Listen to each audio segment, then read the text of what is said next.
Kapag nakakaramdam ka ng anxiety or sobrang stress, gawin mo to kasama ko ngayon.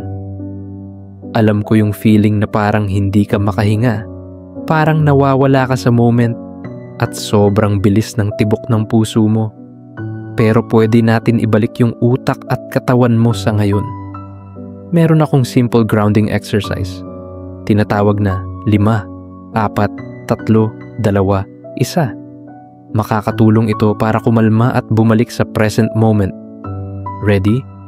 Sabayan mo ako. Tingnan mo at pangalanan ang 5 bagay na nakikita mo sa paligid.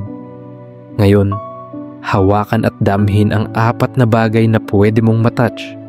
Pakinggan ang 3 tunog na naririnig mo ngayon. Amuyin o isipin ang 2 bagay na naaamoy mo.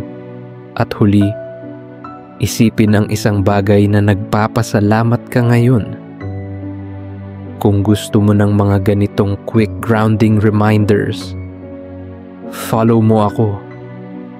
Hindi mo kailangang harapin ang anxiety mag-isa. We'll breathe together, one soul step at a time.